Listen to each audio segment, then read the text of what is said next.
Well, we're done through roll call because we had the meeting. Now we're full board.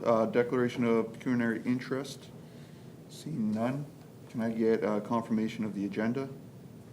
That the board confirms the agenda for the meeting of May 14th, 2024, with the addition of the following. 10.5 Board Chair, report to the Police Services Board complaint. Consideration of this item being closed to the public pursuant to Section 44(2)B of the and Policing Act 2019, as amended, as the subject matter pertains to personal matters about an identifiable individual, including members of the police service or any other employees of the board. Okay, mover and seconder? Moved by Mary, second by Pete. Any discussion? All those in favor? All right. Minutes. Can I get a resolution for the minutes? That the board adopts the minutes noting no errors or omissions. Mover and seconder? Ken? Pete? Any discussion? Any? No, seeing none? Carried. Move to delegations. Need a resolution for. That the report respecting the 2023 audited statements be received as information, and that the board approve the 2023 audited statements provided by Christine Scrimger of Scrimger and Company. Should we do a mover and seconder before, or should we have the presentation first and then? Yeah. All right. And the floor is yours. Oh, how are you?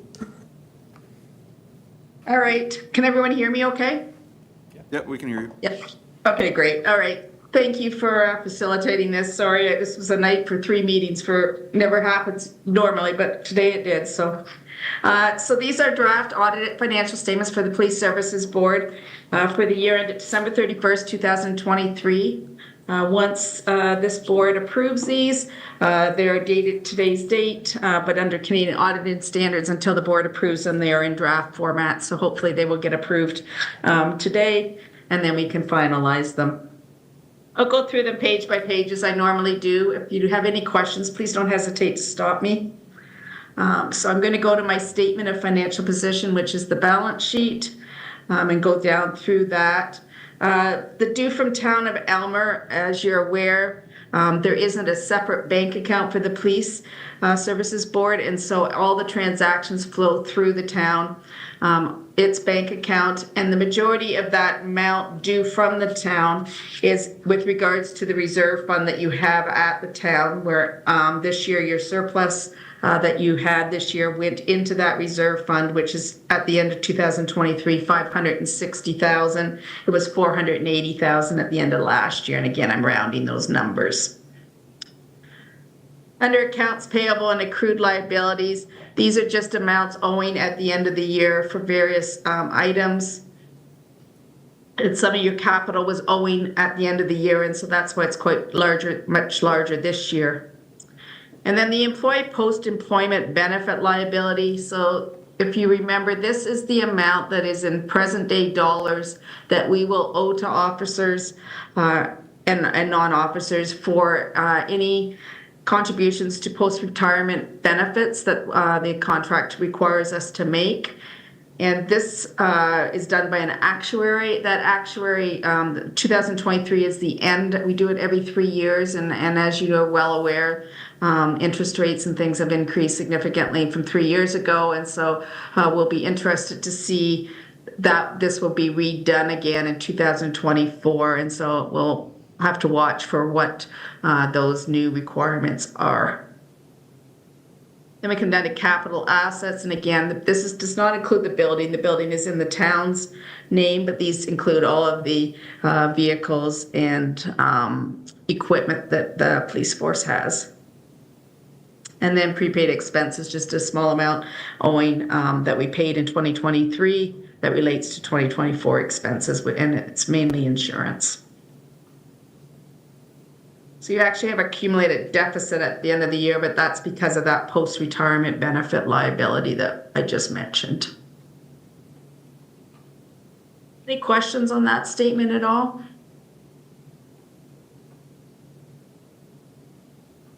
Oh, no questions. Okay.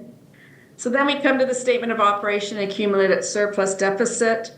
And I'll just go down and highlight some of the items here. And overall, total revenue, the requisition from the town of Aylmer was just smaller than the amount that the town budgeted for. Very close there. And then that net surplus, again, as I mentioned, goes over to the reserves. The COVID grant and the COVID expenditures were done in 2023 or 22. We had them in 2021 as well, but that money was all spent. That was additional funding from the province for COVID-related expenditures. And other than that, I don't have anything to say there. Under expenditures, you'll see amortization. So the budget nets down to zero. The amortization is not budgeted for, so that's the using up of those capital assets that I just mentioned. As I mentioned, the COVID expenditures are gone. And then salaries and benefits, there's an increase from last year, but under budget, and that really gave rise to the surplus that we had that got moved over to that reserve that I keep mentioning.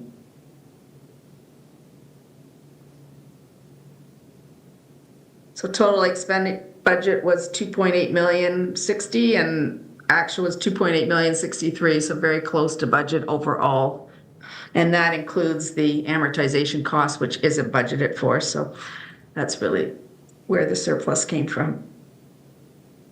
Underneath that are the revenues and costs for the police services board, and they net out to zero except for the change in that post-retirement benefit that I mentioned.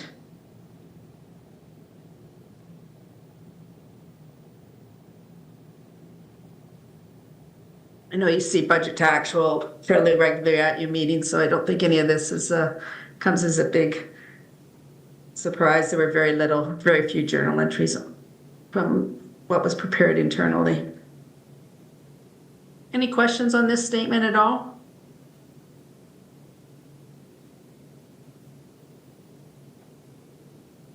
Pete, go ahead, Pete. Thank you. Christine, we potentially will have about $500,000 in reserve.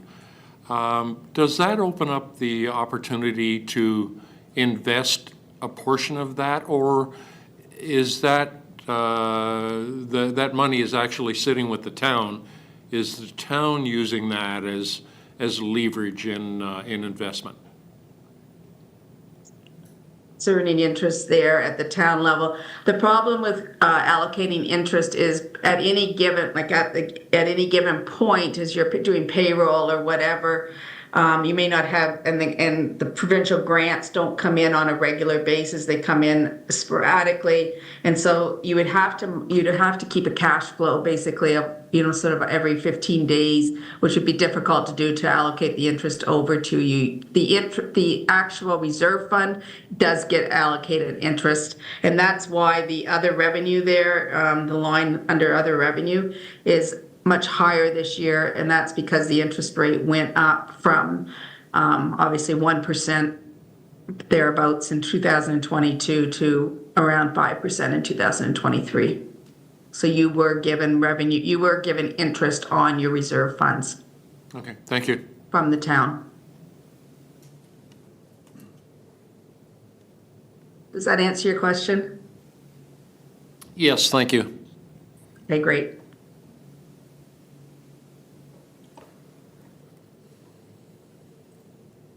All right, and then we go to the statement of the cash flow statement, and I don't have a lot to say about this. I've talked about the larger numbers here that we've already discussed. The acquisition of tangible capital assets. There was a fingerprinter, equipment bought, and some other digital type equipment.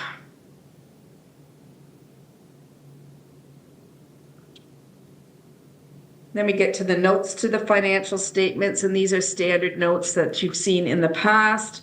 I will draw your attention to note number 5, which really shows the breakdown of that surplus. So there's where you see the reserve fund, $560,000 this year, $480,000 last year. And that includes, as was just mentioned, that interest increase.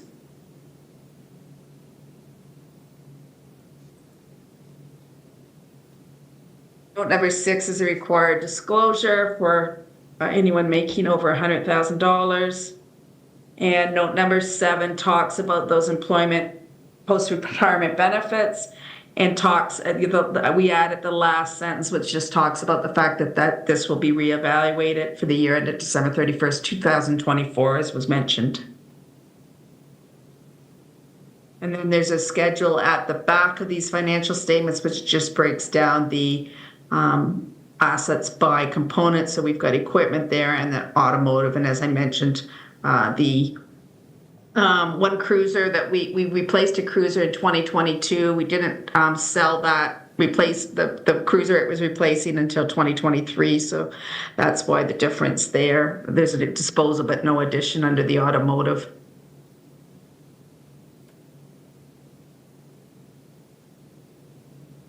Down to net book value. And again, as I mentioned, the building and land are owned by the town, so they're not reflected in these financial statements.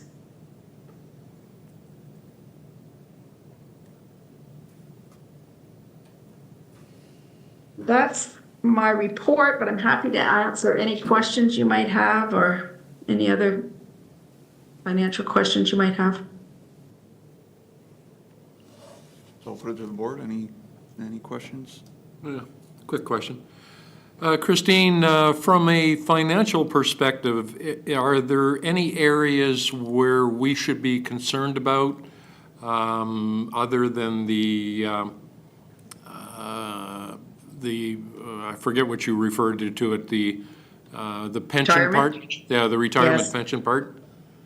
No, I don't think so. I mean, obviously wages are a huge percentage of your, and so any new contract negotiations will take that into account. There is an amount accrued in that accrued accounts payable for those negotiations that will take place on your contract. But obviously wages are a large portion of your budget, and that reserve fund is most of it is for capital, or it's identified as capital, but if that needed to come in as to help with increases in wages as well, but that's right now designated as capital. Thank you. Thank you, Christine, for the presentation. We appreciate your time. Thank you. I will need to hear the motion to accept them, and then I can get them finalized and back to you. Do the resolution again? That the report respecting the 2023 audited statements be received as information, and that the board approve the 2023 audited statements provided by Christine Scrimger of Scrimger and Company. I got a mover and a seconder. Mary and Ken, all those in favor? And that's carried. All right, thank you. Thank you. Have a great night. You as well. I don't see any unfinished business, so we'll move on to new business, and there's nothing listed on new business, so we'll get right into reports, which the first one is annual report by the deputy chief. So I hand that over to you, Kyle. Awesome. Thank you, Mr. Chair. The annual report for 2023 followed the same format as the one we produced for 2022. Message from the chief, message from the chair, and really no different formatting. You'll note that it points out basically the flow chart, some staffing changes, highlighted some of the accomplishments we've done over the year, including our new auxiliaries that we brought on. Most remarkably, out of the entire report, and again, with the monthly meetings and the chief's data updates, the only thing that really stood out at the end of the year was almost a 10% increase in total occurrences. In a police service our size with 2 people working, that's a significant increase in the workload, and also for the chief and I too. So a 10% increase is pretty big for our service our size, but the chief and I attribute that to a lot of proactive kind of enforcement by our officers and people out doing things and looking for things, and also following suit with a lot of the other police services in our jurisdiction. It's simply just more call volume and people calling the police. So very good work being done. Clearance rates are, I would argue, probably some of the best, certainly in the county, and if not in southwestern Ontario or the province. Again, with our attention to detail and just the ability to follow up and the ability to see things through. Just an overall recap, which was presented in December, or rather January, for where our crime trends ended up for the year. Effectively, everything was trending upward, again, in line with that 10% increase in overall calls for service. 30,000-foot overview on that. Again, with some of the provincial requirements for the urgent demand requests and pursuits, use of force, everything was in there. We had 5 failed to stop reports. We call them, there's some vernacular interchangeables, pursuits and failed to stops. They are 2 different things. Pursuits occur when the police are trying to stop a vehicle and the vehicle doesn't stop and the police continue after it. A fail to stop is when the police turn their lights and sirens on, try to stop a vehicle, the vehicle doesn't stop. In all these cases, the officer's terminated. So there was no pursuit, there was 5 failed to stops. Both the chief and I are very happy with the decision-making in all of those circumstances. Public safety is always paramount, and there's no concerns on our end with that. Another requirement, reporting back on the collection of identifying information in certain circumstances. 2023, we had none that met that criteria. Use of force, 5 use of force reports were submitted for the calendar year, broken down into type. 2 were submitted by officers who drew their taser. All during an attempt to arrest violent or hostile subjects. And 3 were submitted for dispatching injured or sick wildlife, so just dispatching animals. Overall review of complaints that were managed, received, and ongoing for a total of 1. Highlight of some of our community service events and the good work being done by our officers, mostly off-duty as well, participating in the law enforcement torch run, Stuff the Cruiser, and other community events.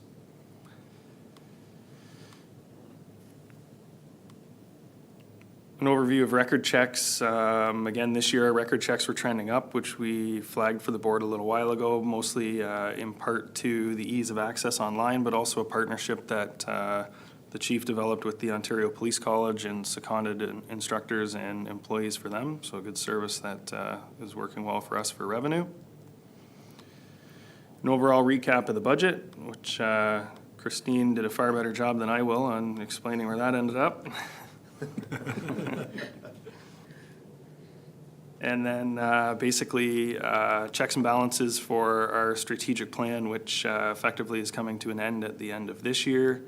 All goals and objectives, we can safely say, were realized, and mostly in basically a tribute to the good work being done by the officers and kind of having that in mind.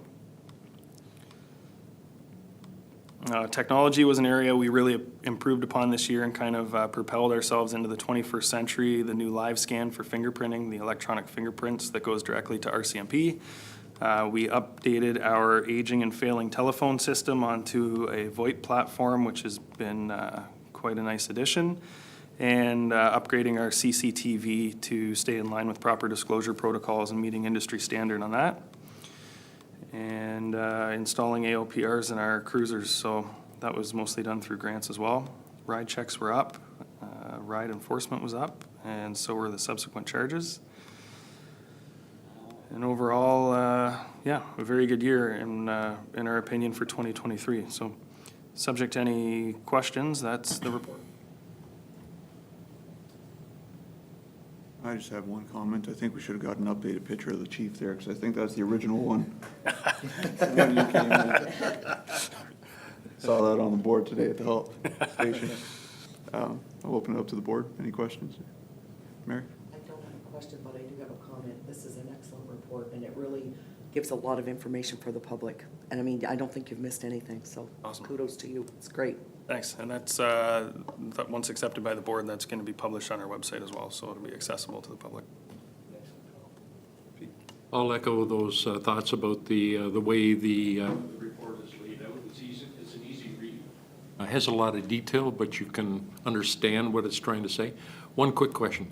Should we be modifying the strategic plan at all to keep up to date and changing trends and things like that? Yeah, so the chief and I actually spoke about this with the strategic plan ending at the end of this calendar year. We're basically planning on bringing it to the board likely in September. Basically, with you guys setting kind of the goals and with consultation with the chief and I, and then we'll take it back to the community, we'll take it back to the officers, conduct some surveys. We've got a plan on how that's going to unfold. And then, yeah, we'll move forward with another probably 3-year plan and look at putting that into fruition. Thank you. You have a timeline on when that's gonna come to the board? So initial consultations will probably begin in September. Once we kind of have the goals and objectives kind of laid out, I think we'll be pretty aggressive with it to have it. I'd like to have it done by the end of the year so that come January 1, we'll be ready to go. All right. Any other comments or questions? We'll get a resolution for that. That the annual report for 2023 be received as information. Mover and seconder, Pete and Mary, and all those in favor? And that's carried. We'll move on to the building needs and improvement plan. And I think that's you again. Yes, sir.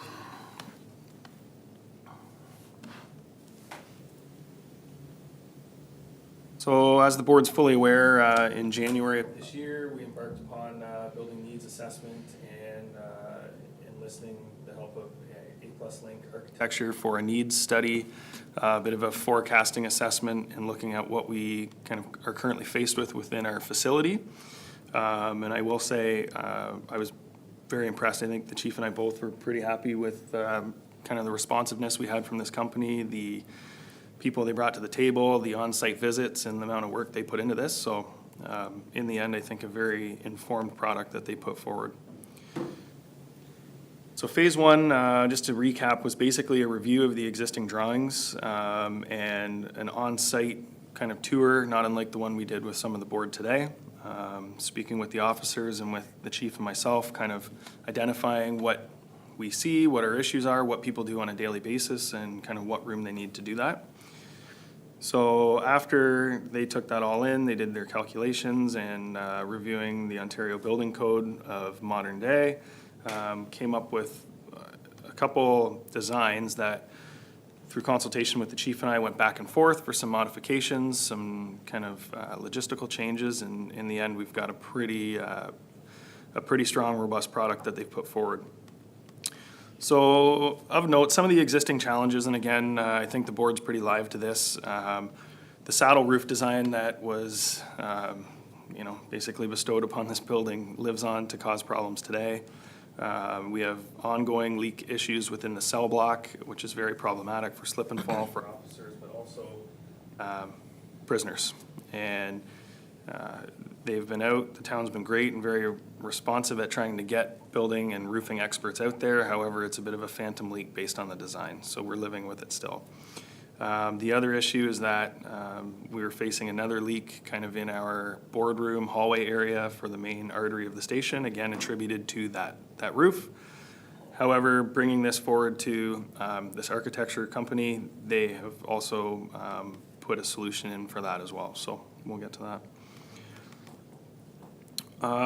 Forward-facing for the public, the first and foremost issue is the lobby. And the space that we have within the lobby right now is very small.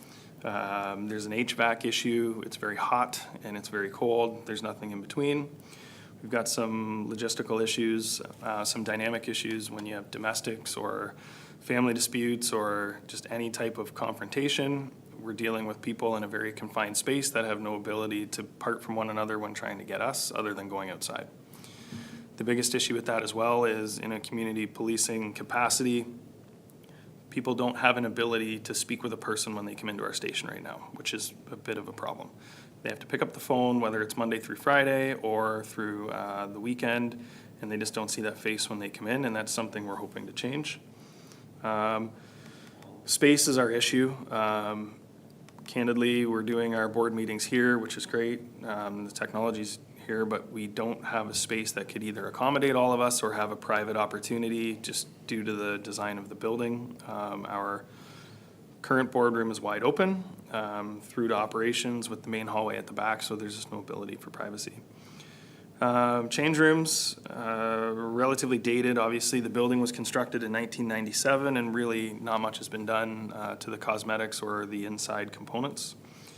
So space was identified as an issue with the locker rooms, which is obviously where the officers spend part of their shift at the beginning and the end.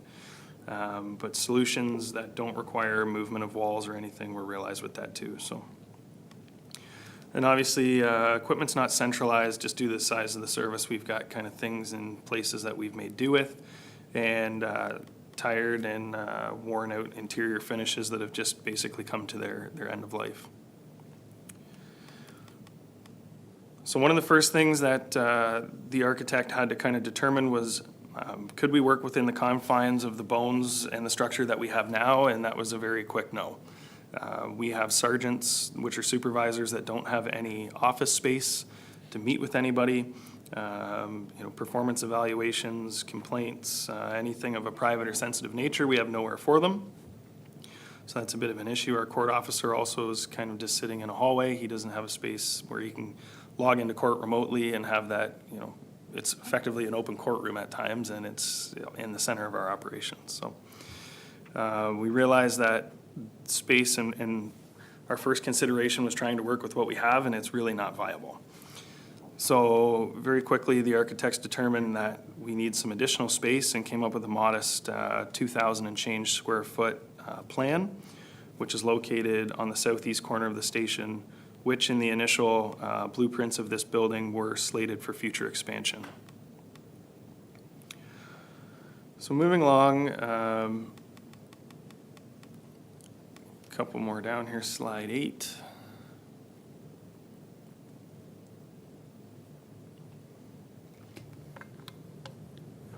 a little hard to see, but everybody can see it on there. So this is kind of the end product of conceptualization that we've come to kind of agree upon with the architect, meeting the needs of the service, meeting the needs of the public, and kind of being as modest in our approach here as possible. And that was the one thing the chief and I had kind of said with the architect initially. We want to kind of do the bare minimum that we can to get our people what we need to make this what the public needs as well.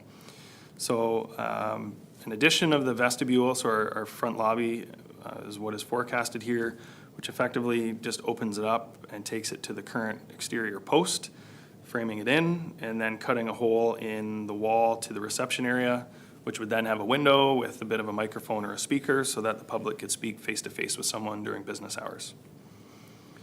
The other issue we have in an operational sense is our out-of-custody victim interview room right now is 62 square feet, which is not very big. And as the board saw on our walking tour today, when you have people in this room and seemingly the worst day of their life, the investigator and them are almost touching knees the way that it's configured in the space that we have, and there's just no ability to kind of offer a bigger professional area right now and keep the victim's approach in mind. So moving on to what's currently being used as a CIB office, there's enough space there that's 132 square feet at the very top of the screen in green, which would then give us the ability to open up a larger, more professional, and more victim-centric interview room for people that are out of custody, and in particular victims. Slight addition and a wall movement here for the washroom, becoming compliant with a change to what I understand is the 2027 building code adjustments for municipal building.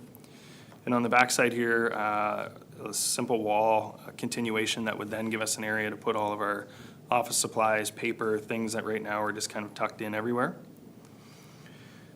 And then moving along, just for the schematics here, so green is what's considered a major renovation. Blue is a minor renovation, which is kind of carpet, paint, walls, and really not moving anything substantial.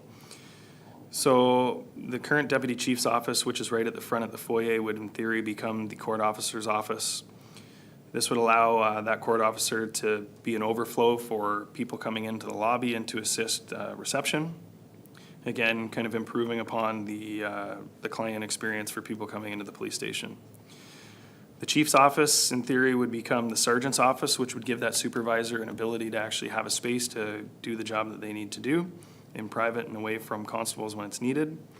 And then what's the current open concept boardroom would become the constable's area, which would push everything kind of up more to the north of the building and more central, whereas everything's really spread out right now. And then moving down from that, there's a crime unit office is what it's flagged for, 133 square feet, and that's currently where our court officer is situated. And there's also a wall on this design that you see here that actually doesn't exist right now in our building. This is what would happen. And the concept with this would be a glass wall, frosted on the bottom, glass up, one of the more cost-effective and kind of modern options that can also be modular and be moved down the road. So the crime office would again be framed up, and now you effectively have everything for operations central. So the sergeant's across from the constables, which is across from the crime unit office, and everybody's more towards the lobby and everybody's more towards the cell block. So where there's prisoners and without a doubt our greatest liability, we've got officers closer to the cell block.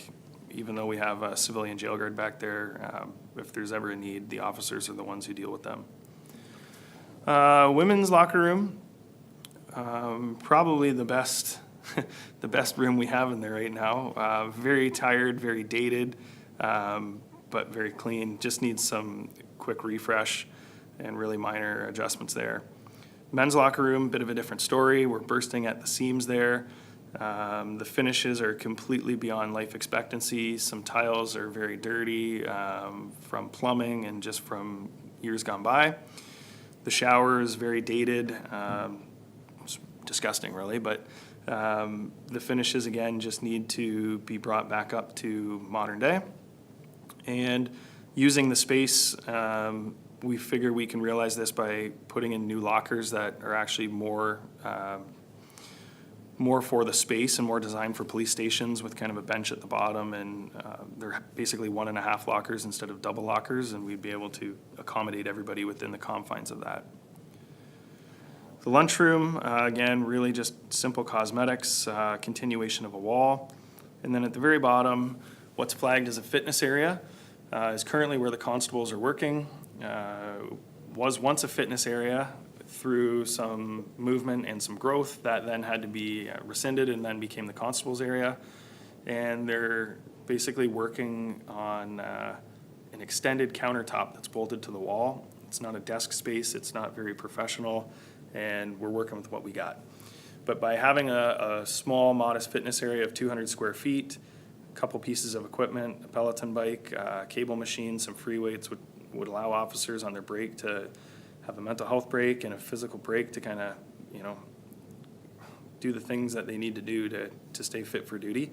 And both the chief and I very much encourage that in our workforce. And what you see now here on the bottom, equipment storage in green. So green is a major renovation. And right now where it says equipment storage is simply a hallway. And also in the middle of this hallway serves our computer servers and our computer towers. It's not ideal. We have equipment within our lunchroom, radars, lidars, drones, what have you, peppered about that, again, we simply have no space for. What this equipment storage area would allow for is moving the long guns, moving the tasers, moving the duty bags, the Alka-Tests, the radars, everything that's operational in one place for the officers to get at the start of their shift, radios, phones on their way out.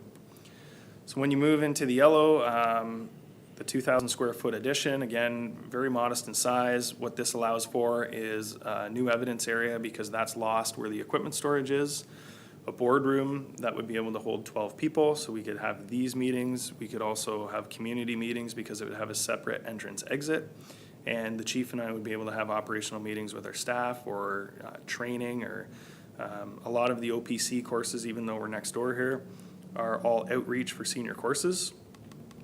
There is an ability for services to realize some cost recovery by actually hosting some of these courses now.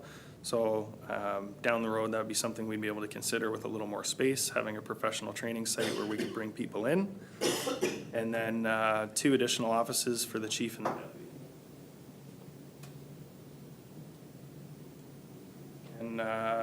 going to slide 9, Michelle, it breaks up the, I guess no one's at the helm. It basically breaks down by square foot what is, so site work is the excavation, basically moving dirt and all that type of thing. Addition for the vestibule, what's identified as a minor renovation in blue, major renovation in green, and the addition area again at 2,072 square feet. They do a really good job at kind of breaking down the specifics within each of these, and I know the board's read all this, I'm not gonna belabor every line here, but there was a lot of methodology that went into everything that they considered, and there's a very good breakdown that accompanies that as well. So moving on to more towards the end here, you'll see on slide 17, the conceptualized drawing of what the addition would look like with the lobby, which obviously is a little more welcoming, a little brighter, and then the addition on the back. They've also included some canopy storage for the cruisers, although what's pictured there I think is a little more than we need. We'd be looking at probably 4 for our operational cruisers. Again, we're just looking for something rather modest to kind of take care of our operational needs.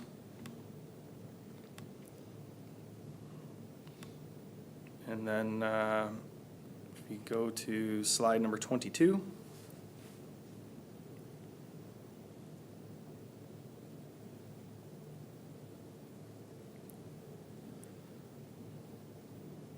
Thanks, Owen. That's a conceptualized drawing of what the addition on the back corner would look like. Again, seeing the entrance exit, which would go direct to the boardroom, and how it kind of flows with the whole flow of the building. Now, the one thing I mentioned earlier was that there was a remedy for the leaky roof and the roof design, which on slide number 25, they cover off with what's called a cricket, kind of at the back, that little peak. And what is a cricket? I was trying to figure that out. Is that peak that's on the upper center of the right? So actually, Owen, you mind going to 26? Gives a bit better of a picture there. So basically, you see That thing there? this thing there. Yep. They've basically designed it in a way that it's going to draw the water all the way from the problem areas and has a drainage plan that will incorporate itself into the new flat roof.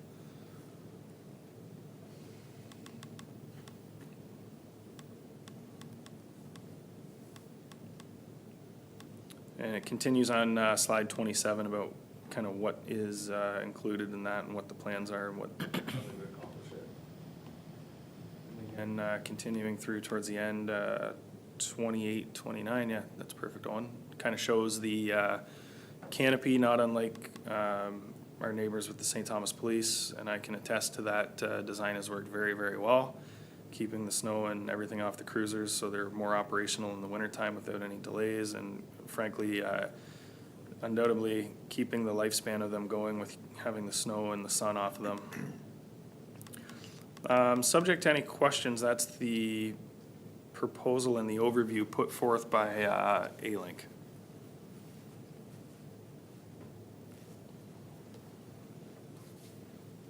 All right, can we get a resolution? How about a couple of questions? All right, we'll do the questions first and then resolution. Okay. We happen to live in Canada. Why you would ever have a building funneling the water to the center part and then draining off just boggles my mind. These suggested changes will address a lot of that. How are the bones of the building? So that's a great question. I believe it was early last year, the condition facility assessment report was completed on most of the town buildings. The police station was one of them. And the overreaching theme of that whole report was the building's good for about another 30 years, bones-wise. No concerns, nothing structural, nothing that really indicated the sky was falling. And based on that, and also taken into consideration, I provided this to A-Link, very viable to continue with this addition and then give us another 20, 25 years in this location. the modifications to the interior part of the existing structure, will that address the, and the corresponding roof changes that go along with that? Will that address the HVAC issues? Well, And how so? Not an engineer, but that was one of the live concerns, and they do speak to it here. How, I'm not sure. There's going to be a centralized unit, which on slide 32, you see with the space, it's put on the back, and then the one we have existing is already here as well on the first corner. So the biggest HVAC issue we kind of have is really in the lobby right now, because it's basically a greenhouse, and there's a wall heating unit that's in there. So with that addition, they will basically continue the HVAC, the proper HVAC into there through the ceiling instead of the The wall. interior partitions would then go to the ceiling, and they'd actually be individual compartments per se? That's my understanding, yeah.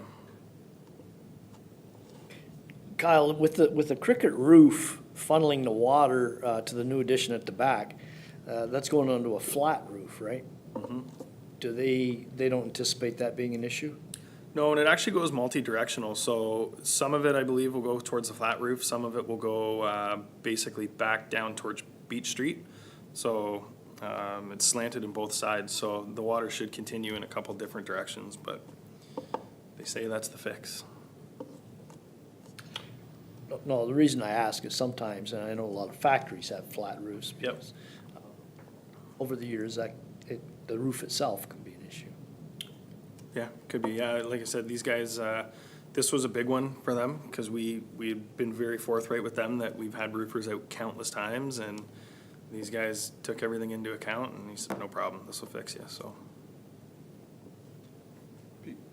If phased construction is necessary primarily because of costing and budgets, is it reasonable in the methodology that they've planned to do certain sections at a certain time? Yeah, Does so, that tie in with the service okay? And obviously the construction part? so realistically, the kind of staggered approach or the stair-step approach at implementing these things operationally would be better for us. Cost-wise, it's probably not better for us. Once we have everybody more on site, expensive. be more expensive to bring them back a couple times to do things. This company in particular right now is handling the Strathroy Caradoc Police renovation expansion, very similar to ours.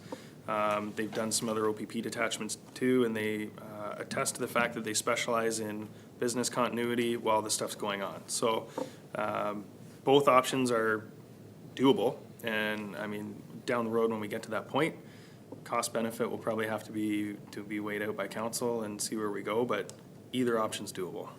Okay, thanks. Kyle, with the changes in the lockers in the men's change room, would there be space down the road should we need to expand at all in the workforce? Yeah, so there will be actually. So right now, they're basically double lockers that are pretty bulky and taking up a lot of space. What we'd be going down to is basically a single or a 1.5 locker with a boot compartment and a bench at the bottom. So that would obviously free up some room for sure. Exactly how many, we haven't mapped it out or counted, but we do know that there'll be some room for sure.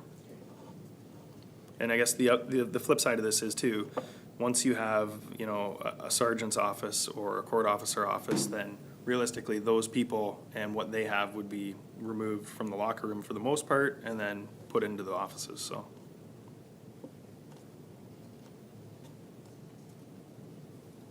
So I see next steps upon board approval, A-Link to proceed with cost estimate. Do you know how much that's gonna cost for a cost estimate? Yep, so this was tabled in the initial proposal, so we did basically what the board allowed us to do to get to here.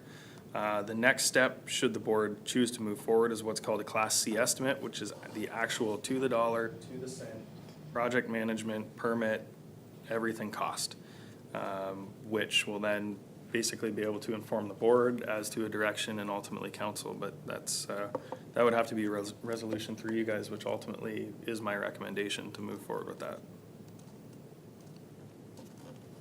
Do we have dollars in the budget to do so? So it would be coming from reserve, and that's what we had slated.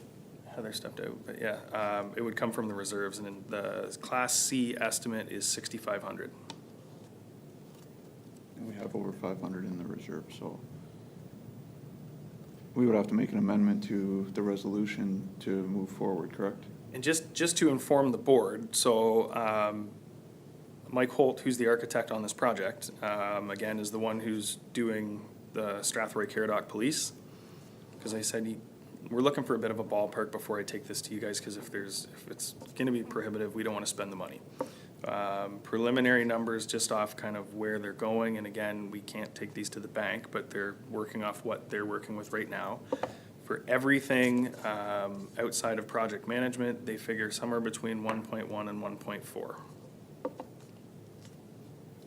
Again, that's without going to Class C, and like, those guys are basically cost consultants that are live with what the market prices are and what today's costs are, and at least they'll be able to put forward a true dollar value, so, I mean, we know where we're going and if changes need to be made or what have you, so. So I have two question and a comment. If we move forward and we get the, we find the funds and we're able to go through with the construction, and it's more cost efficient to do it all at once, do they have plans in place as to how that will, I think you touched on it about how it impacts the service, but if we did everything all at once, is that possible without impacting the operations too much? It's possible. I mean, we're in a fortunate situation where our dispatch is off-site, so that's not an issue. Our officers are in cruisers, that's not an issue. The cell block can be accessed from the Sally port and really the back end, which effectively is gonna be untouched. And yeah, again, like I said, these architects profess the fact that they're very good at working with live emergency services.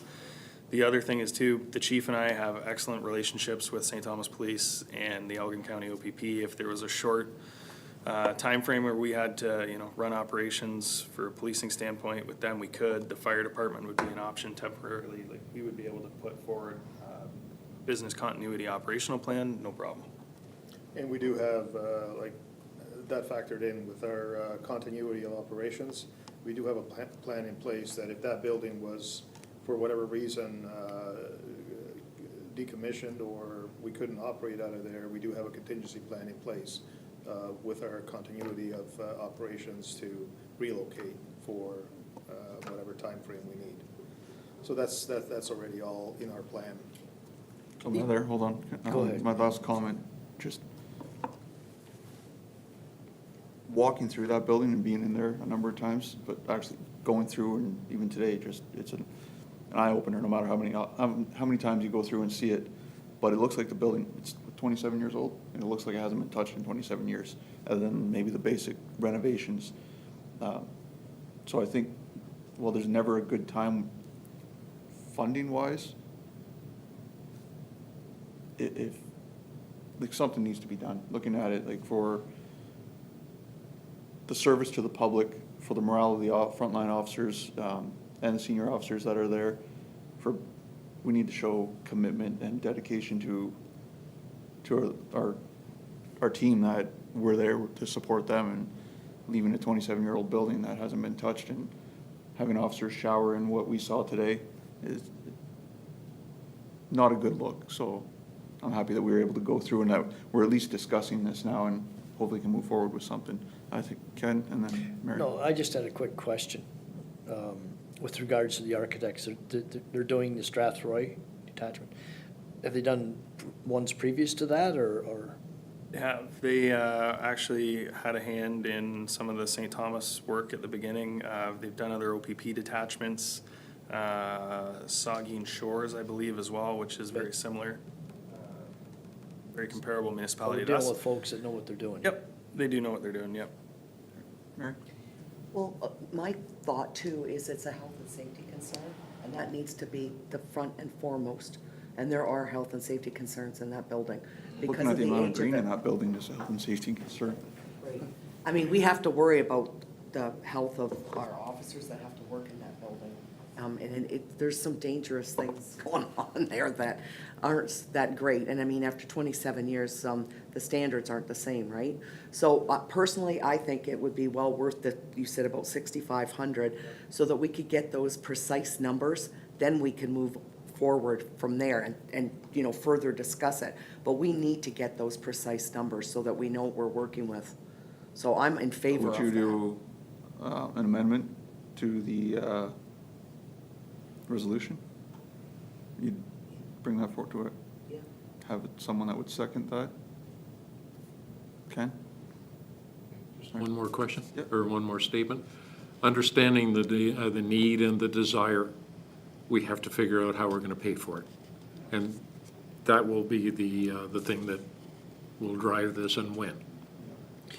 But understanding the But we- timing of it Yeah, and all we can't do that. any of that until we get these numbers, right? Right, And right. so once we have them, then you're right, Pete, then we have to, then How are we we'll have gonna to pay figure for how we're gonna pay for it and all that, but we can't just sit here and toss around ideas and thoughts until we actually know the real cost. Yeah. Any idea, Kyle, how long it would take to get those numbers? 6 to 8 weeks was what I was told, so it's a pretty quick turnaround, yeah. Okay. I mean, Sorry, go ahead. through you, Mr. Chair, I mean, respectfully, the purpose of this, the chief and I wanted to basically table this, get it in the queue, and flag this. We understand this isn't gonna be done tomorrow, and we understand that, again, with the way that we went about this, and we are truly looking for the bare minimum of what we need to get by, and what we can give our staff in the community, and that's where we just kind of want to go with this. We want to make this live to council, the town. We know this isn't a quick fix, but we just want to put forward the most information we can and go from there. So, through you, Mr. Chair, just so everybody understands, it's not a quick fix. It's something that is going to be viable for the next 20, 25 years. At taking or factoring in the fact that we're cognizant of our finances and the budgeting and how we're gonna pay for this and where the money's gonna come from. So basically fiscally responsible, but at the same time addressing the needs of our service to put us into a building that is going to last 20 to 25 years. Short-term pain for long-term gain. We would expect a lot out of our frontline officers and our senior officers. The town's only growing, so I think we owe it to them to put some investment back into the workplace and show that we take pride in the work that they do, so.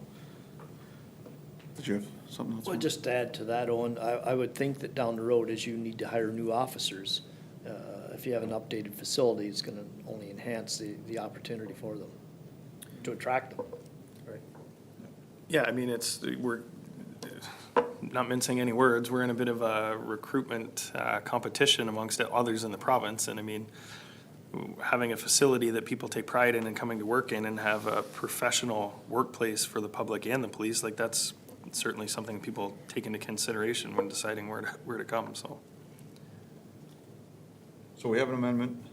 What does the resolution say? Could you? That's what I was just gonna ask. If we can amend, so that the building needs and improvements documents and presentation be received as information, and that the board directs the Aylmer Police Services staff to move forward with requesting a Class C estimate. That's the amendment we have, and that was moved by Mary, seconded by Ken. Yep. All right. So we're good to vote on the resolution as amended? All those in favor? And that's carried. Thank you. All right. Next is, I think we turn it over to Chief. Yeah, through you, Mr. Chair, would like to draw your attention to my meetings for the month of April. 3, 10, 17, and 24 situation table meetings that continue on a monthly basis. 3rd of April, OPP Elgin County, I met with them. 8th of April, incident management, solar eclipse. Obviously, we had quite a bit of traffic, and we had a plan in place in the event that there was any issues with that particular day. There was none. There was a lot of traffic, and everybody was ready to respond to in case we needed to respond to any kind of an issue on that particular day. 9th of April, I met with St. Thomas Chief regarding operational discussions based on, and it was basically a discussion about the new act coming into force and Section 14 agreements and those kind of things. So we had a pretty good discussion about our working relationship and the positive relationship that we have with the dispatch service right now and also with the IT service. So, and we're, in agreement that perhaps we should have those a little bit more often with our partners with the OPP as well. 10th of April, I met with Dennis Wright. We discussed the Carfax program that they have to offer.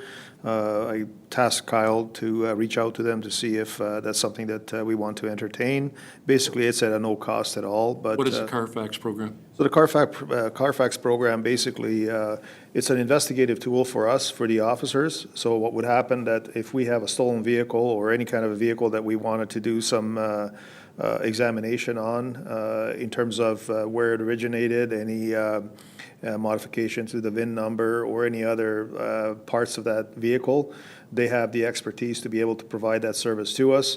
And in return, all we would have to do is report our motor vehicle collisions to them. Other services are part of that program as well. Again, no cost to us at all. But at the end of the day, they would be able to provide us with some expertise on some of the vehicles and, modifications and those kind of things. 17th of April, Kyle and I conducted a recruit interview. On 22nd of April, a town management meeting regarding Police Week and initiative that we're going to be doing there in terms of seniors presentation. 24th of April, we had a policy consultants meet regarding costs and the service. And the 25th of April, Dell Computer, new management, they have a new management team, and I met with them virtually in order to sort of just put a name to a face in case we're dealing with them, which we do buy all our computers through Dell. Budgeting, no issues on item number 2. Operational or on the capital side, there's no issues. All areas are, with respect to the business planning, are on target. The April projected budget was at 33.3%. The actual was at 30.82%, identifying a operating or savings of 2.51%, or 60, which is equivalent to 69,000 below budget or estimated budget. Again, Kyle and I have been planning for the Police Week, which is this week. We met with the fire chief and the staff at the community center, and it's going to be held there. It's all the planning is in place. Kyle's going to do a presentation to the seniors about various things that we see as an uptick in terms of crime trends. Particularly with cybercrime and the computer frauds, basically. The new sergeant, with respect to the operational service of the personnel, new sergeant's in the new role right now, and he's also looking after the crime unit for the time being. 2 recruits are doing very well at the OPC, and we also interviewed 1 recruit, and he's now in the background stages, and we'll see where that goes. Month of April was busy for both Kyle and I in terms of shift coverages. 11 shifts were covered by myself and him. We kind of do the split, and that obviously translates into quite a bit of savings that we didn't have to spend on overtime. From the other direct operating expenses, no issues there. 58,000 spent, and that's all identified in our budget, so no issues there. Now, how do we get back there, Ken? You don't have the full report? No. Okay.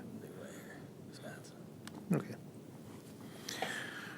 Okay, crime stats. Crime Stoppers, we had 2 reports for the month of April. So far for the year, we had 7 in comparison to 2 last year. DVI high-risk meetings, Kyle and Wickering, Sergeant Wickering attends those. We had one in April for a total of 4. Community events, we had 4 for a total of 22 in comparison to last year when we had 10. Foot patrol hours, officers are doing a great job. Again, we had 38 events for 38.5 hours. Total number of hours for the year so far is 178, slightly exceeding last year. Bike patrols, the bicycles are out. They've been serviced. We've got 5 hours so far this year, or in the month of April, actually. We had 5 focus patrols, 32.5 hours for a total of 98, consistent with last year. Criminal charges, 8 for the month of April, 43 for the year, and again, uptick from last year when we had 36, so some good work is being done there. And again, it just talks about the needs of extra work by the officers that it's being done there. Drug investigations, 4 for the month of April, total of 16. And again, some of the good work being done there in terms of just proactive patrols, stopping vehicles, and looking beyond just the standard license plate. All have been solved, obviously, and charges laid. CISO meeting, we had 1 for the month of April. Kyle sort of shares that responsibility with Sergeant Wickering. No issues there. 911 calls for service. Again, good report so far, knock on wood. Let's hope that keeps up. We only had 8 for the month of April, 29 for the year in comparison to last year when we had 75. So people are doing the right thing. Hopefully they're finally getting the message that, you sort of put some things on your phone that prevent you from dialing that or misdialing the 911. Assist other agencies and the public, 22 for the month of April, for the total of 90 for the year, slightly higher than last year. Sex assaults, we had 1 that's still under investigation. Violent crime rates, 9 for the month of April, 31 for the year, consistent with last year. 71% clearance rate on that, which is pretty good. And again, a lot of these investigations are still open for officers to follow up, take statements and whatever, and then as they continue on with the investigation, if the charges are laid, that's reflective later on in the year in terms of clearance rates. Property crime, again, no issues there at all. Social media posts, lots of good feedback on social media, 113,000 views for the month of April, 462,000 for the year. Social media posts, we had 14 for April, 41 for the year, consistent with last year. Property crime, that's slightly reduced this year, which is good. We had 8 for the month of April, 37 for the year so far this year in comparison to 47 last year, so it's nice to see that trend going down a bit. The officers, we're tracking at about 30% clearance rate right now for the year, which is also higher than the provincial average, I can tell you that, based on some of the stats that I've seen on the provincial level. Youth crime, school calls, we had none in April.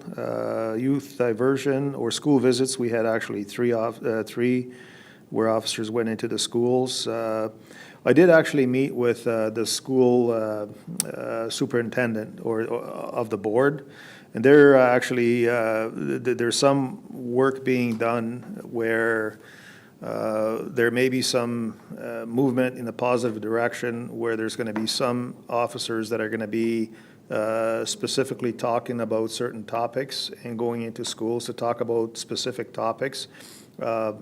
More than likely, one of them is going to be about, sexual exploitation and those kind of things.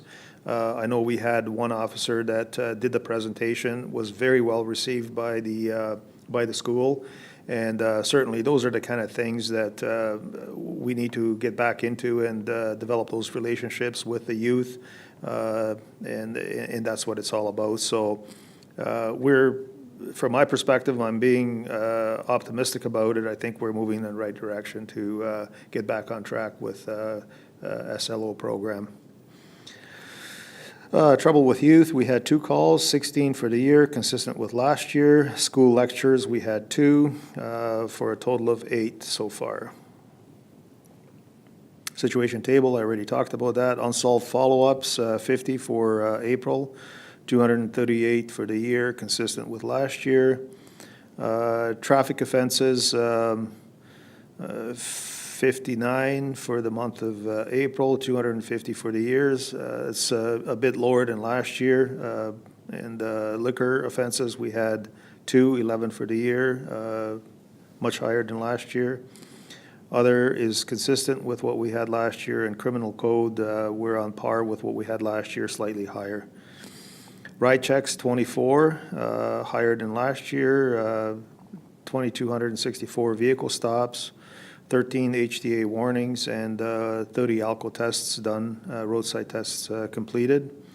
1 impaired driver for the month of April, but really just to kind of show you what the officers are actually doing out there in terms of proactive patrols. So far this year, we have 11 impaireds in comparison to last year when we only had 4. So a lot of good work is being done in order to ensure road safety. Nothing as far as use of force reports, prisoners, 3 males, 5 females. We had actually more females this time around than males. 34 for the year for males, 11 female, 3 youth, 16 total held for court, and 32 released.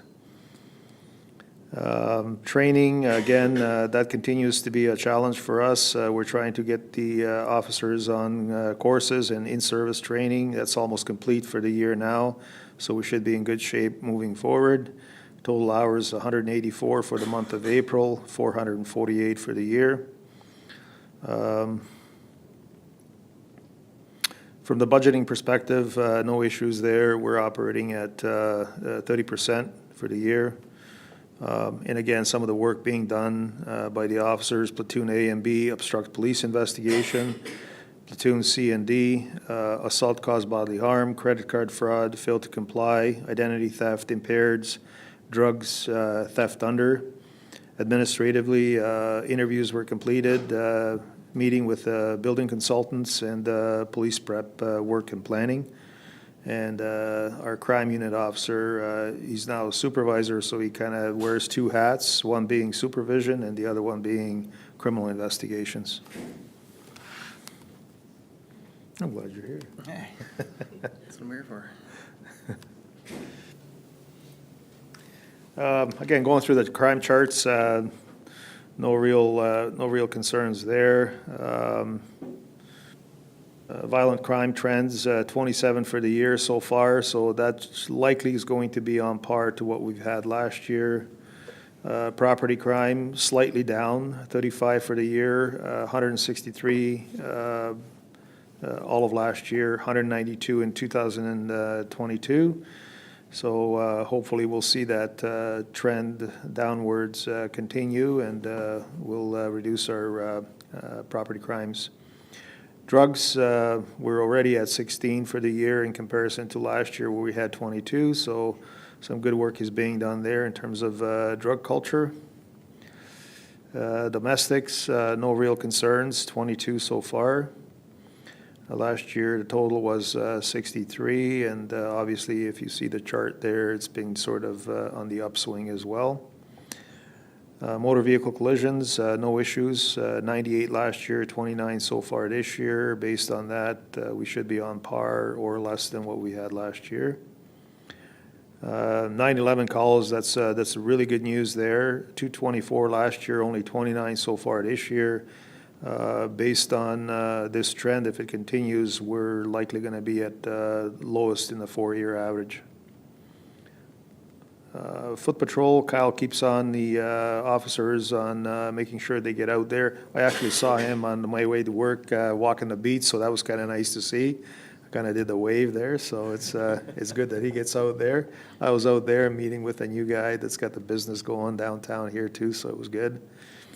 Mental health calls for service. Again, that's sort of a upward trend so far this year with 17, which is lower than what the projections are going to be compared to last 3 years. So again, hopefully that'll continue on a downwind.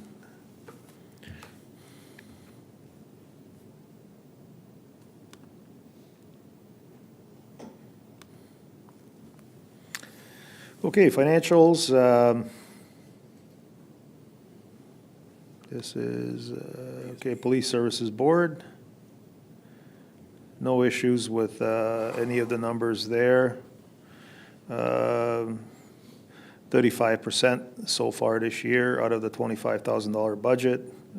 So I have no issues there unless you have any questions on any of the areas within the Police Services Board. Seeing none, I guess I go back here. I don't know.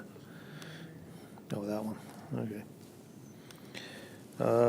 Police financials, no issues, 29% in terms of the salaries and wages so far. Again, from the perspective of 30% on admin and supplies. No concerns. All below budget or projected. User fees and revenues so far, we're doing a pretty good check there.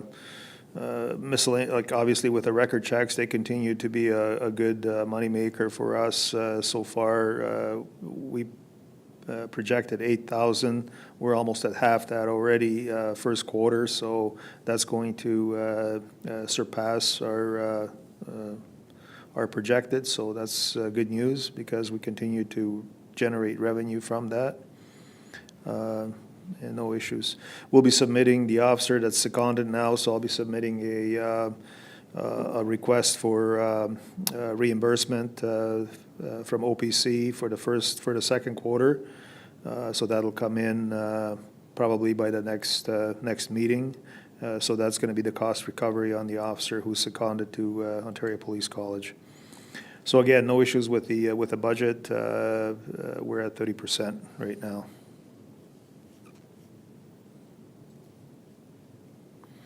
And then same thing for the total financials. Nothing out of the ordinary that should be looked at or reviewed. Obviously, there are some expenses that we had to go through. One of them is medical and recruitment tests. Obviously, we didn't budget enough. We didn't know that we're going to be hiring so many officers this year, and obviously they have to go through psychological testing, and that's really what's driving that cost up at $789. Each psych test costs around $900 for us to complete, so that's where that number is skewed for sure. But other than that, I see no issues unless the board members have any questions. Continue on. Seeing none. We'll,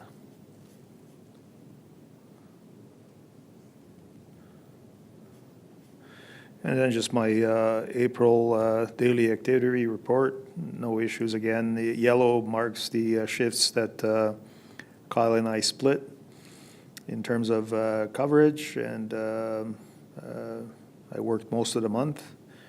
Took a couple of vacation days, a couple of stat days, and that's my report, Mr. Chair. Thank you, Chief. I'll open it up to the board for any questions, comments. Pete? Quick statement, good social media coverage on the bike patrol last week. Yeah. It really got around, and good to see.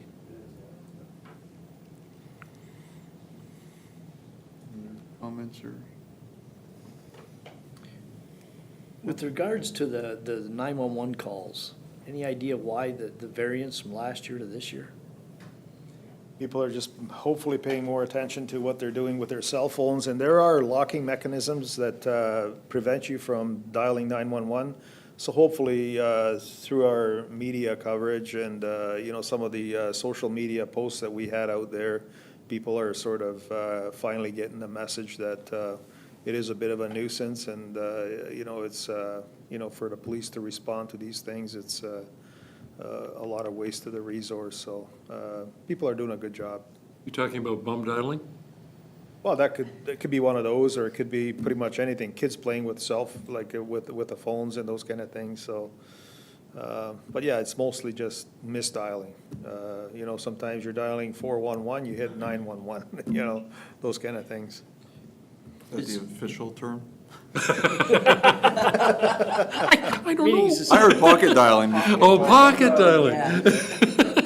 Is there any kind of avenue that you guys could take to make the public more aware of, and I haven't got it on mine, but to lock so that they won't be dialing 911 accidentally? Yeah, through Mr. Chair, we've done that in the past where we sort of, I mean, it's, the best thing to do is to go to your service provider, and whatever phone you have, they'll show you how to do that, and they'll give you the tips and different things, how to prevent certain things from happening to your phone. So that's one of the features that each carrier really should be explaining to the people when they change their phones or upgrade their phones or buy a new phone type of thing. So no other questions or comments? The only thing I have to say is that, and I think I say this every time we go through a report, it's great to see like the bikes and the community involvement from the police, and if anyone ever questions the involvement that Aylmer Police have with the community, now you can jump on YouTube and watch and see the reports, and you see the involvement that they have. So we're lucky to have Aylmer Police and everything that they do for the community. And I'm not just saying that because I'm on the police service board. So, all right, can we have a resolution for that? That the reports provided by the chief of police be received as information. A mover and seconder? Pete? Mary? And all those in favor? And that's carried. All right, we're going on to 8.10. Before we get into that, I'm going to request that we defer 8.10 just based on a closed session item that we have to discuss. So I'm not requesting that we can defer this onto June's meeting. If I can get someone who wants to second that, if they're okay with that. All right, is that all right? All those in favor? All right, we're gonna defer that to, well, actually, no, I guess I should have asked for a resolution on that. That the board defers report clerk 11-24 respecting the 2024 procedural bylaw to the meeting in June. All right, and Mary, second, you're still good with seconding that? All those in favor again? All right. So we're gonna move on to item 9. Correspondence. Any comments on correspondence or anything? Can I get a resolution? That correspondence items 9.1 to 9.4 be received for information. Mover and seconder? Pete? Ken? All those in favor? All right, that's carried. And now we move to closed session. That the board moves into a meeting close to the public at 6:52 PM to discuss the following matters. Chief of Police report to the Police Services Board recruitment update. Chief of Police report to the Police Services Board negotiations. Chief of Police report to the Police Services Board personnel update. Inspectorate of Policing Advisor Zone 6. Administrative support to the Aylmer Police Services Board. Board Chair report to the Police Services Board complaint. And that consideration of these items is close to the public pursuant to Section 44(2) B, D, and J of the Community Safety and Policing Act 2019 as amended, as the subject matter pertains to personal matters about an identifiable individual, including members of the police service or any other employees of the board, to labor relations or employee negotiations, and a position plan, procedure, criteria, or instruction to be applied to any negotiations carried on or to be carried on by or on behalf of the board. I get mover and seconder, Mary and Pete. All those in favor? All right.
That the board rise from the meeting close to the public at 7:45 PM and reports the following: that the board received for information the report from the chief of police regarding recruitment, personnel, and negotiations updates, the report to the police services board from the inspectorate of policing, and the complaint received by the chair, and that the board provided direction to the chief of police.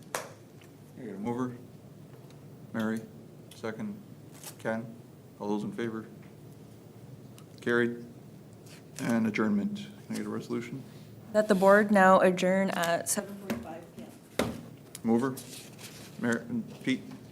I'm making you. Second by Mary. All those in favor?